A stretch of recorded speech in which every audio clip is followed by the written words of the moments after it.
the concern here was how poorly Mbappe played, especially in that second half. And it leads to all the questions of like, is he wasting his time? Should he start packing his bags? My main question is, was that even really his fault? It's easy to say, you know who PSG's best player is, and then now you gotta do something to stop him, and that it's easy to say that. But Manchester City actually did do that, right? And this is where I think Pep Guardiola gets a lot of credit, because Mbappe, for the most part, look, when you have Mbappe and Neymar on the same team, you're gonna have to pick one. All right, pick your poison. I'm starting to think Pep Guardiola played rope-a-dope in the first half. That's what I think was happening. Interesting. Oh, Because acted like a little wounded gazelle. You know, reeled you in, you know, softened you, and really exposed maybe the lack of maturity on PSG, you know?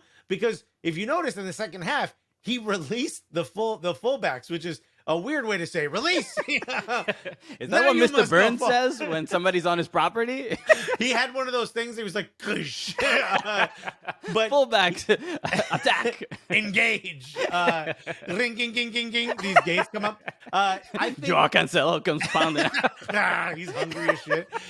He's got a broken chain around his neck. I think when you look at what happened, I think PSG were like, oh, they're not going to send their fullbacks. Yo, we got this. And they relaxed. At halftime, I think Pochettino brought out cigars and was like, boys, we did it. You know? Why did it say it's a girl on it? It's weird. What are you celebrating?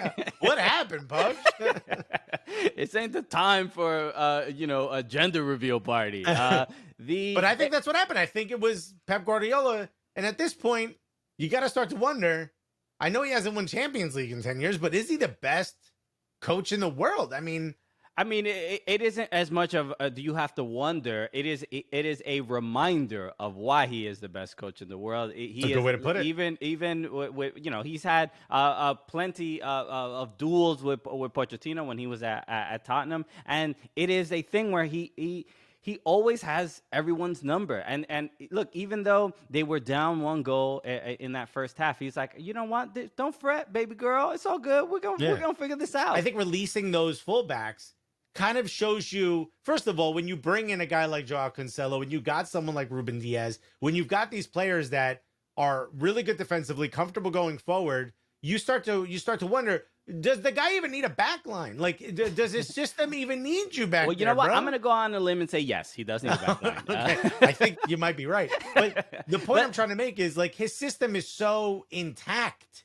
You know what I mean? Like, and he's so confident that even being down a goal in the Champions League, he's like, everybody relax. And that is where the credit has to be given, is that Manchester City they really want to win Champions League, right? And I would say they want it more than PSG does. And as far as last year they were heartbroken by the loss, by the Champions League loss. There is a certain level of it's hard, it's difficult to play the way Pep wants his teams to play, and also be under the scrutiny and pressure that they're in. They have, doesn't matter what team they play, it's always like 60% possession. It's not easy to hold on to the ball when Mbappe, Neymar, Verratti, Marquinhos, they're all chasing the ball, and they look so comfortable and poised all the time. And that is, I don't know what Pep said at halftime, but that is where that was